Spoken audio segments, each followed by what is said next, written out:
The Golden State Warriors, we talked briefly about them when we did the Suns segment, but we're going to talk about them and give them their own topic because they deserve it. They've been the best team in the NBA.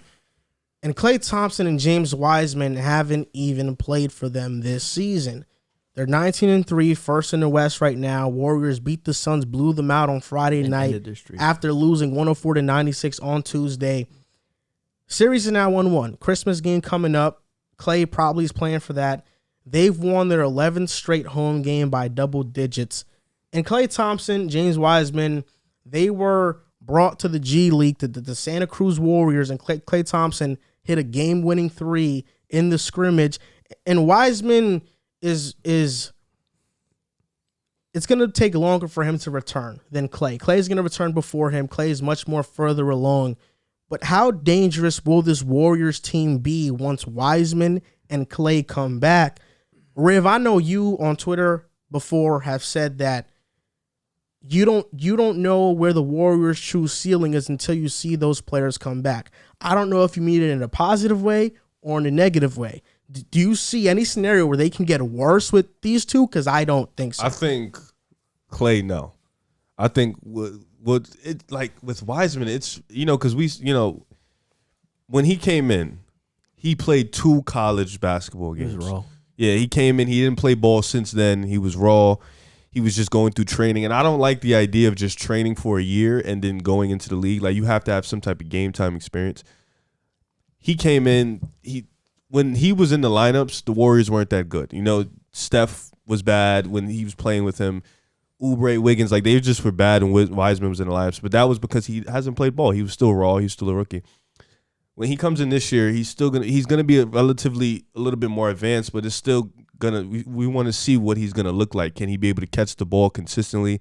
Is he gonna be able to have that soft touch around the rim? Can he bang with bigs? He is a big body, but can he use his strength? So I think with Wiseman, he's the one guy that can affect him positively or negatively. With Klay, there is no negative. Yeah. He's going to come back. He's going to shoot the lights out. May not be as great defensively, but that's why you have Wiggins. Wiggins is a really great all-ball defender. You still have Draymond. This team is number one defense in the league. You have GP.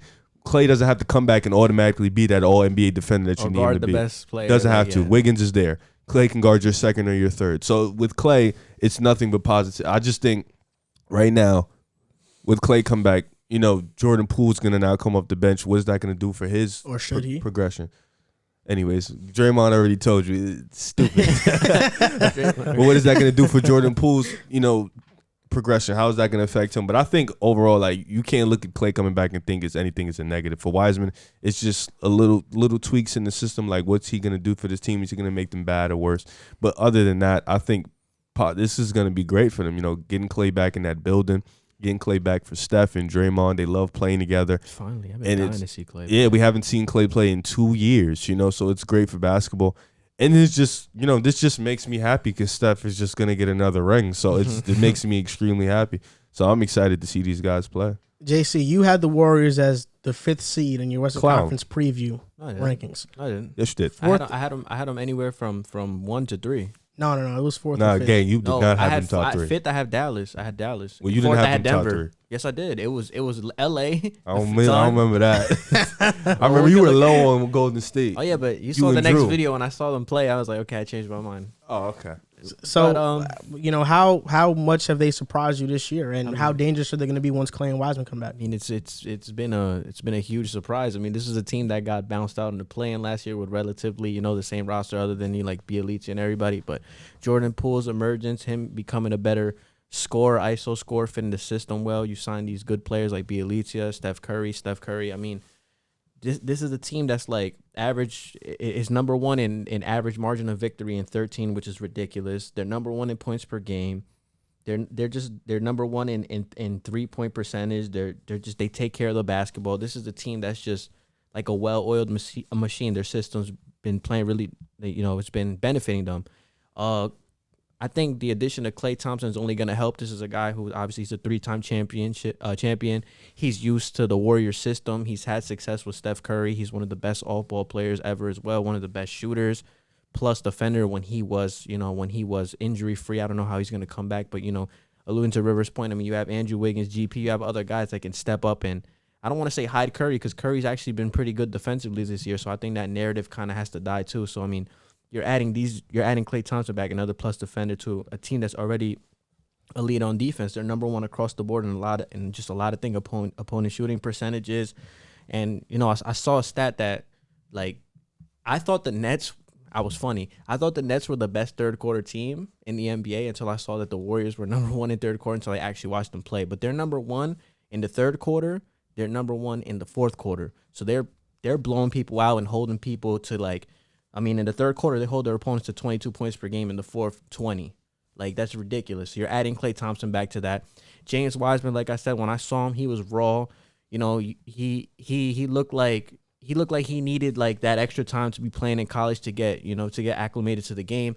But I mean, he was a number one overall pick. He has just a boatload of potential. He was number 2. Pardon me. He has a boatload of potential, and the Warriors right now are having success with Kevon Looney. So if James Wiseman comes back and he's underwhelming, you can always plug in Kevon Looney, who knows the Warriors system well, and he's a solid. He's a solid center. He's nothing crazy, champion from starting a team. But you want James Wiseman to fill that void. But I mean, getting those two guys back with this unit, I just think that this team is ridiculous.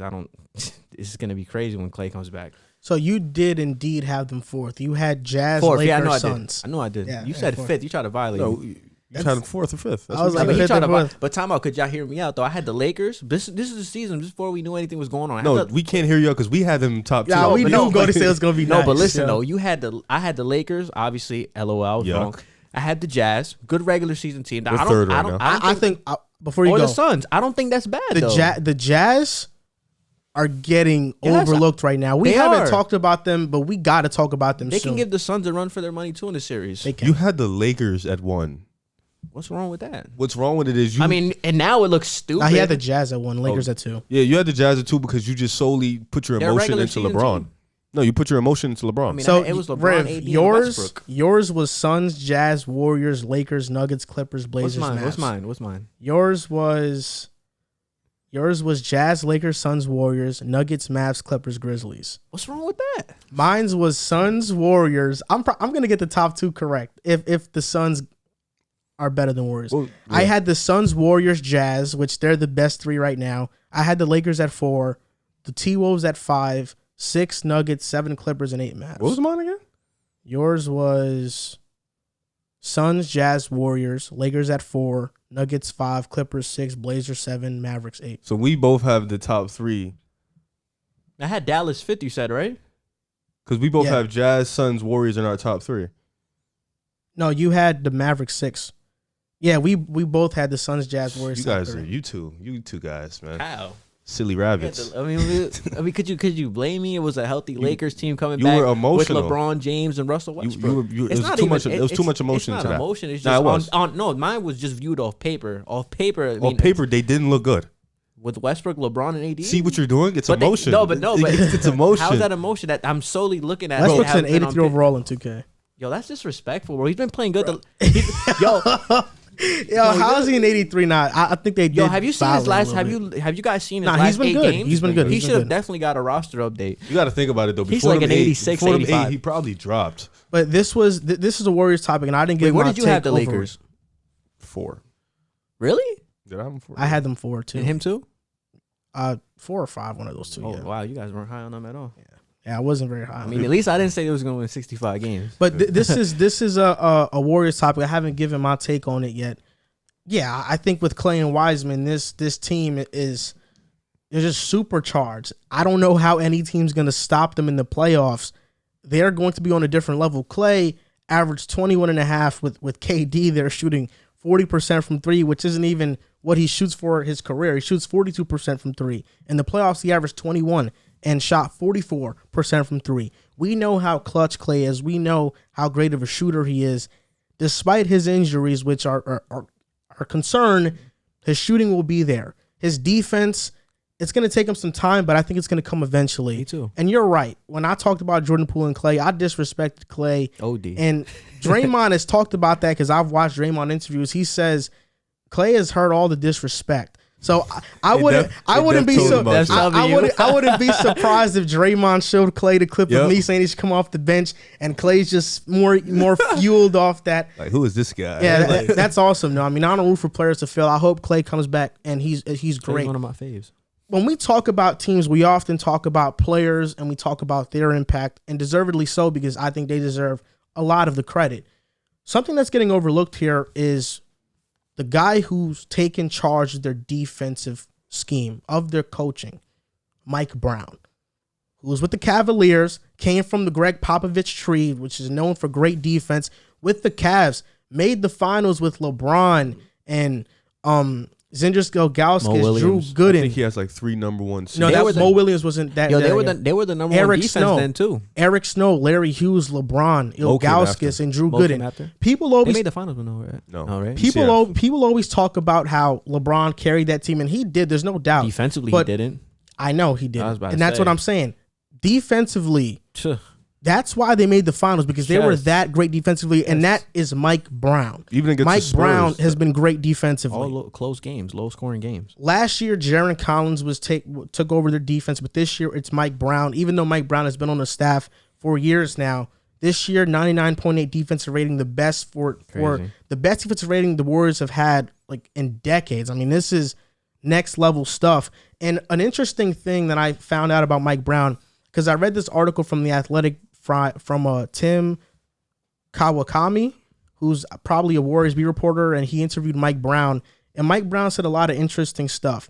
For one, the Warriors have defensive awards that they give out game to game, and they also give out a monthly award. He doesn't give those awards to Wiggins or Draymond. He doesn't give it to Draymond because he's like, your award is DPOY. You need to worry about that.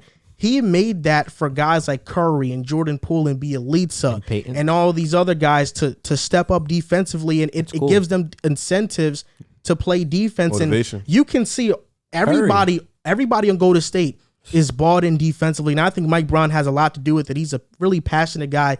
Draymond has talked about his passion and how when they do defensive drills, his eyes are almost popping out of his sockets because he's so amped up about doing it. And Brown also talked about Wiseman. After the Suns beat Golden State on Tuesday, Mike Brown said, I was really surprised with DeAndre Ayton's perimeter defense. And that has excited him for James Wiseman, because he said James Wiseman is bigger. He's more athletic. Yep. If Wiseman could understand the system defensively, he can be He's longer too. A menace. And Mike Brown has talked about how much it's going to mean for James Wiseman to develop into that, because he can be, maybe he won't give them Andrew Bogut minutes. Maybe he can give the Festus Ezeli minutes, and that would still be huge back in 2015. But if James Wiseman is further along in his development, we're talking about a guy who can switch on the perimeter. We're talking about a guy who has great length. We're talking about a guy who already has an NBA body at his young age. I mean, this defense can be on another level with Wiseman. And he's talked about Klay. He said that Klay is going to take a while to get into the gist of things, but with these defensive incentives and the new player of the months, I think Klay Thompson, once he gets back, his first goal is to win a Defensive Player of the Month award on the Warriors and try to prove to people that he can still be a great defender. And then you talk about Steph, Klay being great on defense, Wiggins being a lockdown defender, Draymond Green being one of the best defenders of all time, and Wiseman, if he can figure it out, I mean, this team is next level, and it's going to be fun to watch. And with the new rules, I think Klay will be able to figure it out a little bit better, because now you can get a little bit more physical. So he'll be okay. And, with Wiseman, this is why he was the number 2 pick. And I'm not saying that, I'm not comparing both of these guys, but he literally is just as long as Evan Mobley. And he's probably more athletic than Evan Mobley, and he's bigger than Evan Mobley. This is why he was the number 2 pick. He's just as agile, he's longer, he's stronger, and he's bigger. Like, Evan Mobley's skinny. Granted, he's different. He's not comparing them as a player, but from Tim Duncan. Yeah, from a size perspective, James Wiseman is literally bigger than Evan Mobley with his size. So it's like, this is why he was the number 2 pick. He can really be a game changer. So it just depends. Like you said, Mike Brown, if he can get it in his head, if he can understand the system, you got guys. Now you can literally switch 1 through 5 with a big out there, just like what Cleveland does. They switch 1 through 5. And you can now do that with Draymond, Wiggins, Klay, and Wiseman. Even Steph now. Steph is over there guarding superstars sometimes, and he's holding his own. Now you got 5 guys that can do it. It's crazy. I think the most interesting part about Golden State is that their team is well constructed all around and can play different based on the matchup. And that haunts teams a lot. For example, the Utah Jazz, they're a prime example. They play one way, and when a team like the Clippers goes small, yeah, they have a lot of trouble because they can't match that lineup. Golden State, if they have to go small one game, okay, Bielitsa, you'll be our 5 off the bench.